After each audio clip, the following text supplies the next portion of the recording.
Hello, dosto. Welcome to this lecture series where we are covering the important topics of retail banking and wealth management. ठीक है, तो ये हमारा component है, इसका एग्जाम होने वाला है and so it is really important that we cover important topics और उनसे रिलेटेड एमसीक्यू। सो इस सीरीज में हम यही कर रहे हैं जहाँ पर हम एक एक टॉपिक लेते हैं and we cover that topic in a proper holistic manner and then हम उससे रिलेटेड एमसीक्यूज को भी सॉल्व करते हैं ताकि वी गेट एन आइडिया कि किस तरह का क्वेश्चन एग्जाम में आ सकता है। So this in this session we will be covering module B का चैप्टर 5। उसके जो कस्टमर रिक्वायरमेंट्स ये वाला चैप्टर है, सिंपल सा चैप्टर है but there are certain areas जहाँ से क्वेश्चंस पूछे जा सकते हैं, तो उनको हाईलाइट करके इस तरीके से हम पढ़ेंगे कि ये सारा चीज़ हमें याद रह जाए। तो repayment and customer segmentation in concepts की बात करेंगे बहुत ही डिटेल में। So we have already seen a few things.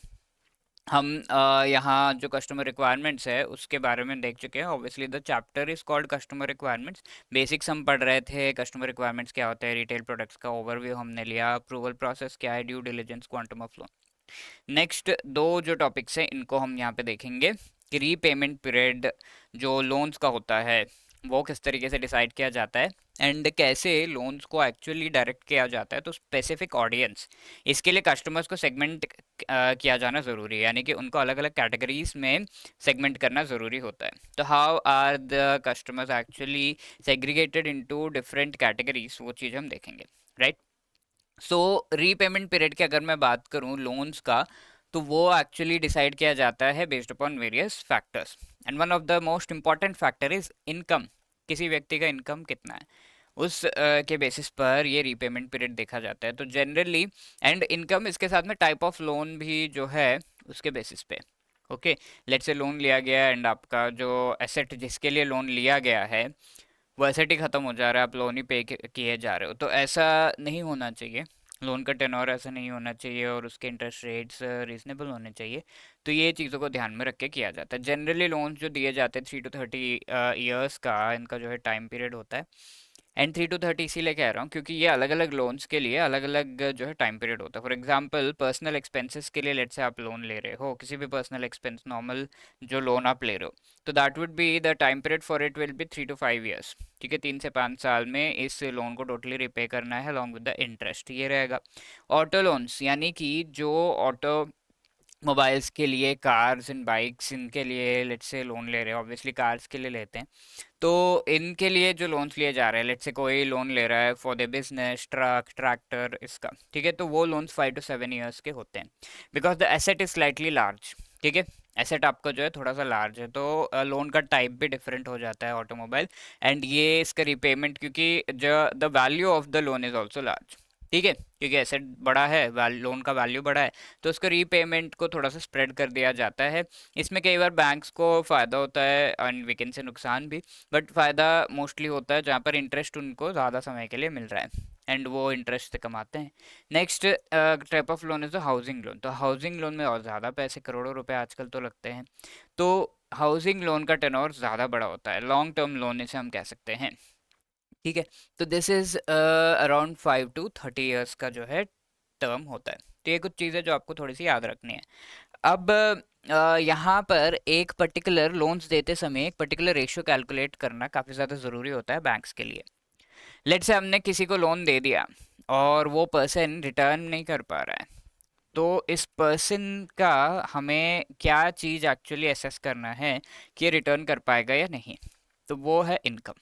तो उस पर्सन का इनकम एसेस करना है कि अगर हम किसी पर्सन को लोन दे रहे हैं, लेट्स से इस पर्सन की इनकम 1000 रुपीज़ है और इसे इंटरेस्ट पेमेंट 2000 पर मंथ करना पड़ रहा है, तो will he be able to pay, pay कर पाएगा? ऑब्वियसली नहीं, है ना। तो ये चीज़ हमें चेक करना है इनकम, और इनकम से रिलेटेड एक रेशियो कैलकुलेट की जाती है जिसे हम fixed obligation to income ratio कहते हैं। ठीक है, तो फिक्स्ड ऑब्लिगेशन जो लोगों के होते हैं, for example one person has to spend money on let's say food, the person has to spend money on other things जो कि काफ़ी ज़्यादा इंपॉर्टेंट है, हर महीने खर्च करना है, लेट्स से मेडिसिन हो गए और काफ़ी सारी चीज़ें, and a person has to spend money on repaying or paying the loan interest also। ये पर मंथ बेसिस पे मोस्टली इंटरेस्ट होता है, तो पर मंथ आपको ये पैसे जो है अलग करने ही पड़ेंगे। So these all of these things are actually called the fixed obligation. इन्हें फिक्स्ड ऑब्लिगेशन कहा जा रहा है। इसका रेशियो टू इनकम कैलकुलेट किया जाता है। Okay, let's say fixed obligation किसी पर्सन के लिए 500 रुपीज़ है एंड इनकम उसकी 1000 है, तो ये कितना हो गया, 50% का फिक्स्ड ऑब्लिगेशन है। ओके, तो इसके बेसिस पर ये परसेंटेज जो है एक पर्टिकुलर लेवल से ऊपर होगा, only then the loan will be given. अगर ये नहीं है तो लोन नहीं दिया जाएगा। ओके, सो ये चीज़ तो banks have to calculate, mainly salaried class borrowers के लिए होता है। ऑब्वियसली बिजनेसेस में उन्हें काफ़ी ज़्यादा प्रॉफिट होता है, they do not assume, but ये कैलकुलेट किया जाता है मेनली सैलरीड क्लास के लिए कि मंथली इनकम उनकी कितनी आ रही है। बिजनेस क्लास एंड जो बड़े एंटरप्रेन्योर्स है वो तो दे सकते हैं, because they have some money stored already, money जो है सेव्ड रहती है उनके पास। बट जो सैलरी क्लास है उनके पास नहीं रहती, मंथली जो मिल रहा है उसी में से पे करना है उन्हें, मोस्टली ऐसा होता है। तो बैंक्स कैलकुलेट करते हैं ये F O I R, which is a fixed obligation to income ratio. ठीक है, you have to remember F O I R क्या है, इसका फुल फॉर्म, इस तरीके के क्वेश्चन भी एग्जाम में आ रहे हैं। Ensure a minimum net take home pay. ठीक है, और अगर ये 50%, यानी कि ये जो फिक्स्ड ऑब्लिगेशन है वो बहुत ज़्यादा होगा, लेट्स से 90% है किसी का, इसका मतलब जितने भी इनकम हो रहा है उसमें से 90% इज गिविंग अवे, ओनली 10% उसके पास बच रहा है, तो ऐसे में that person would not be satisfied, that person would be frustrated, right. तो ये चीज़ें भी देखनी है, कैसा हो रहा है तो लोन देना मुश्किल, ऑल्दो माइट बी एलिजिबल, वापस तो कर देगा, लेकिन बस 10% बच रहे हैं तो that person would be very very frustrated. तो ऐसे में मिनिमम नेट टेक होम पे जो है वो इंश्योर करना होगा, only then the loan is given. और बैंक्स अलग अलग तरह के चार्जेस ये लोन देने में ले सकते हैं, क्योंकि ये सारे एनालिसिस कर रहे हैं, फिर पैसे देना और ये सारा चीज़ जो है फिक्स करना, सब कुछ, processing, documentation, mortgage, stamp duty fees वगैरह जो है ले सकते हैं। So these are the things related to the repayment period. अब कस्टमर रिक्वायरमेंट्स में बहुत इंपॉर्टेंट एक चीज़ है कस्टमर्स को सेगमेंटेशन करना, कि कस्टमर्स किस किस तरह के हैं बैंक लोन के, तो उन्हें सेगमेंटेशन करना, उनकी segmentation is really really necessary. Okay, so that is the most important thing. Final ये जो पार्ट है हमारा कस्टमर रिक्वायरमेंट्स में, सेगमेंटेशन। तो customer segmentation is generally done on what basis, बहुत इंपॉर्टेंट फैक्ट है, पूछा जा सकता है, इनकम बेसिस पे। ठीक है, सेगमेंटेशन होता है इनकम के बेसिस पे। तो इनकम पर एनम यहाँ पर आपको वैल्यूज दिए गए, जैसे किसी का 2 to 10 लाख से इनकम पर एनम, तो ये मास मार्केट सेगमेंट कहलाता है। ठीक है, मास, बहुत सारे लोग ऐसे होंगे जिनका 2 to 10 लाख पर एनम होगा। अब नेक्स्ट है 10 to 50, यानी कि ये थोड़े अच्छे, 10 to 50 लाख पर एनम अगर किसी का जो इनकम है थोड़े से अच्छे लेवल पर है, देन द अदर मास, तो मास अफ्लुएंट इन्हें कहा जाता है। ठीक है, 50 to 400 lakh per annum, lakh rupees per annum अगर है तो सुपर अफ्लुएंट इन्हें कहा जाता है। Okay, so they can pay loans, large loans ले सकते हैं बिजनेसेस के लिए वगैरह। अब हाई नेट वर्थ, बहुत बार हम सुनते हैं हाई नेट वर्थ इंडिविजुअल्स, तो ये कौन है, दीज आर द पीपल जिनका 400 to 4000 lakh rupees per annum जो है इनका इनकम होता है। Okay, so these are called the high net worth. Super high net worth are 4000 to 1,20,000। Super high net worth, ultra high net worth कौन है, 1,20,000 lakhs rupees से भी ज़्यादा जिनका इनकम है, they are ultra high net worth. ठीक है, तो इस तरीके से कस्टमर्स को सेगमेंटेशन का क्लासिफिकेशन किया जाता है। 6 आप देख सकते हो यहाँ पर क्लासिफिकेशंस हैं। इस तरीके से सेगमेंटेशन करने के बाद किसको किस तरह का लोन देना है, लेट्स से इसने 10 करोड़ रुपए का जो है मास मार्केट में लोन लेने का बात किया है, बट उसकी इनकम तो काफ़ी कम है, तो 10 करोड़ रुपए जब लेगा तो ही हैज़ टू पे अ लॉट ऑफ इंटरेस्ट। तो ये चीज़ असेस की जाती है and then the loans are given. और यहाँ पर most important segments generally banks के लिए होते हैं ये स्टार्टिंग के 3, which are mass market, mass affluent and super affluent, क्योंकि बाकियों के पास तो पैसे है ही पहले से, राइट, तो why would they take a loan, इनके पास थोड़े कम होते हैं तो they take loan mostly, so they are the most important ones for the from the perspective of a bank. Assumptions क्या है रिटेल प्रोडक्ट्स को बिल्ड करने के लिए, कस्टमर्स, तो ये सारी चीज़ें हमने देख ली, हमने देख लिया कि कस्टमर्स किस किस तरीके के हैं, इनकम लेवल्स इनकी क्या है, इस तरह से हमने उन्हें सेगमेंटेशन उनकी कर दी। अब यहाँ पर इसके बेसिस पर रिटेल प्रोडक्ट्स को बिल्ड किया जा सकता है। ठीक है, रिटेल प्रोडक्ट्स को बनाया जा सकता है, रिटेल प्रोडक्ट्स यानी कि लोन्स को। ठीक है, लोन का टर्म क्या होगा, उसका टेनोर क्या होगा, इसके बाकी क्या ऑब्लिगेशंस होंगे, क्या वेरिफिकेशन करना होगा इससे रिलेटेड, वो सब। ठीक है, ये चीज़ें डिसाइड की जा सकती हैं।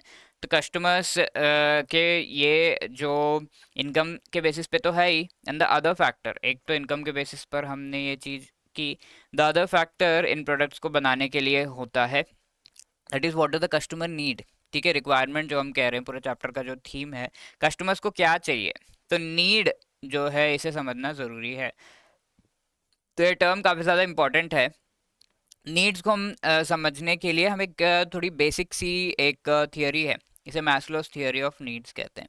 तो वो थियोरी आगे के सेशंस में हम देखेंगे। तो इस थियोरी से हम कस्टमर्स की नीड्स क्या है वो देख सकते हैं, एंड इस थियोरी को अप्लाई हम करेंगे for the bank, from the banks perspective, और बैंक के जो रिटेल प्रोडक्ट्स हैं उसके पर्सपेक्टिव से। तो रिटेल प्रोडक्ट्स, ये टर्म आई होप आपको पता होगा। रिटेल प्रोडक्ट्स क्या क्या होते हैं, लायबिलिटीज़ होते हैं like deposits, then we have retail assets for the bank which are the loans, advances, credit card receivables, then other products होते हैं।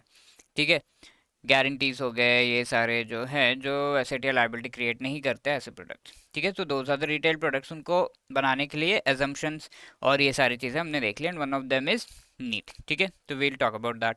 These can be group based on income, age, geography etcetera, इन्हें group किया जा सकता है। Okay, so that is the thing.